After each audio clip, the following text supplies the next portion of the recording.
Have you ever looked at your flaws and wished they'd disappear? The crack in your confidence, the dent in your story, the part of you you'd rather hide. We spend so much of our lives trying to be perfect, polishing our surfaces, sealing our fractures, believing that only the flawless deserve to be loved, respected, remembered. But what if the very thing you call broken is what makes you whole? This is the story of a simple clay pot, chipped, uneven, forgotten at the edge of a garden.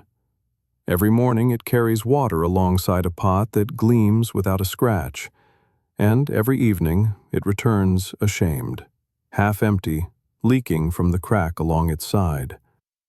Yet what it cannot see is this. Along the path where its water spills, wildflowers bloom. And one day, when it finally looks back, it will understand. Its crack didn't waste water. It gave life. This story carries a truth that can change the way you see yourself, because sometimes the light doesn't enter through perfection, but through the cracks that never healed. In a quiet valley, two clay pots stood side by side on the wooden pole of a farmer's shoulder. Every morning, he carried them down a narrow path to the stream, filled them with water, and returned to his garden above the hill. One pot was flawless, perfectly round, smooth as sunlight on still water. It held every drop until the end of the journey. The other bore a long crack down its side, thin, jagged, and deep. Each step spilled a little more, leaving a faint trail along the dusty road. The cracked pot noticed the difference day after day. The farmer would smile at the perfect pot, praising how full it remained. But when his eyes met the cracked one, there was only silence. Shame began to settle in its hollow body like dust. It wished it could be repaired, reshaped, anything but what it was. Every drop it lost felt like a confession of failure. "Why can't I hold on?" it thought. "Why can't I be enough?" Seasons passed. The path grew green again, but the pot never noticed. It only saw the flawless one, shining proudly in the morning light. Comparison became its cage. Each day it strained harder to keep the water in. It tilted itself, pressed its crack against the farmer's arm, tried to hold the flow with sheer will. But the harder it tried, the faster the water escaped. By evening, when they reached the garden, it felt hollow, empty not only of water, but of worth. That night, as moonlight brushed the pottery's surface, it whispered into the darkness, "I'm useless. He should throw me away." The wind carried no answer, only the faint echo of water drops still glistening on the ground, as if the earth itself was listening. Inside that silence, the pot broke a little more. Not from clay, but from spirit. Because that's what self-comparison does. It drains you, quietly, until you forget that leaking and losing are not the same. The next morning, the farmer lifted his shoulder pole again. The cracked pot trembled, knowing what would happen. The shame, the trail, the loss. It wanted to apologize, but it had no voice. Only the sound of water, falling softly with every step. And somewhere along that trail, unseen, uncelebrated, a row of tiny green shoots began to rise from the earth. One morning, after years of silent shame, the cracked pot finally spoke. Its voice was trembling, like the faint rattle of water inside its chest. "Master," it said softly as they reached the stream, "I am sorry. You should replace me. I lose half of what you carry. I've failed you every single day." The farmer stopped. The stream rippled quietly at his feet. For a moment, he didn't answer, just looked at the pot, at the old rope handles worn smooth by time. Then, with a voice calm as the water itself, he said, "Tomorrow, when we return home, I want you to look down the path we walk." The pot didn't understand, but it obeyed. That next morning, sunlight slipped through the trees as they began their journey. The perfect pot shimmered proudly on one side of the pole. The cracked pot stayed silent on the other, expecting nothing but more shame. But when the farmer told it to look, it saw something it had never noticed before. Along the path where it leaked, where every drop had fallen, wildflowers bloomed in bursts of color: yellow, violet, white. The air shimmered with life. Butterflies hovered. Bees hummed. "I planted seeds along your side of the road," the farmer said, "and every day you watered them without knowing. You thought your crack was a curse, but it was your gift." The pot could barely speak. "My gift?" "Yes," he smiled. "Perfection holds. Imperfection gives." The words sank deep, heavier than any water it had ever carried. For the first time, the pot didn't see itself as broken, but as a vessel through which life passed. Still, doubt lingered, quiet, stubborn. "But I still lose," it whispered. "I can't keep what you give me." The farmer nodded. "That's the point. Not everything is meant to be kept. Some things are meant to flow through you, to bless what lies beyond your sight." The path ahead shimmered with light, and the pot felt something new move within it. Not shame, not fear, but peace.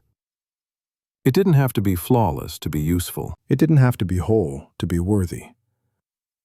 That day, the farmer carried the same water as always, but the journey was different. For the first time, the cracked pot didn't look at what it lost. It looked at what it gave. And in that simple shift of sight, its life quietly changed forever. From that day on, the pot began to see its journey differently. Each morning, when the farmer filled it with water, it no longer dreaded the road ahead.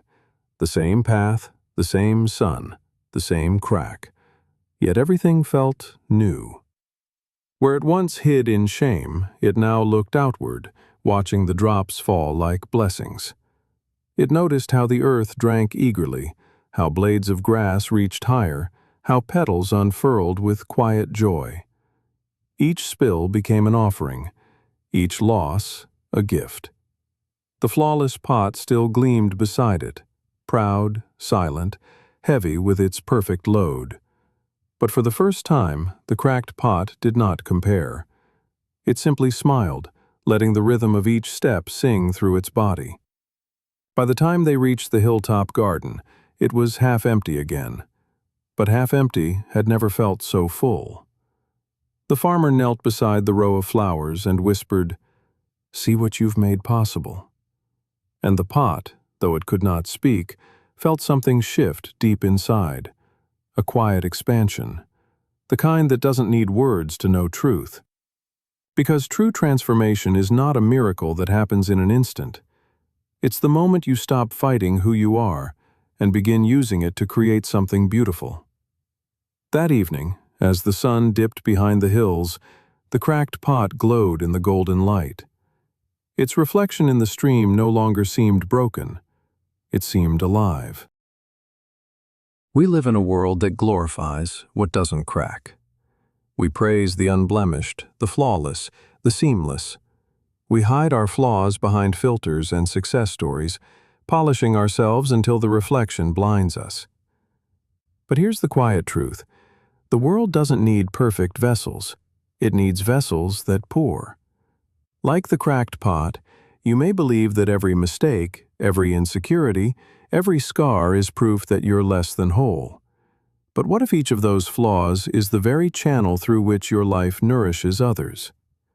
The world teaches us to seal our cracks, to patch, to pretend, to perform. But healing isn't about sealing. It's about understanding what flows through you because of them. Maybe your crack is empathy, born from pain you once thought would destroy you.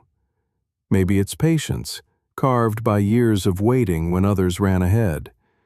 Maybe it's compassion, shaped by the loneliness you once tried to forget. Every drop that leaves you, if given with awareness, grows something unseen. That's the paradox of imperfection. It breaks you open just enough for life to pass through. Look back at your own path. Can you see the wildflowers you've watered without realizing? The people who felt less alone because of your honesty? The lives that bloomed because you dared to keep walking, even when you leaked along the way? This is not weakness. It's the quiet architecture of grace. The farmer's words echo through time. Perfection holds.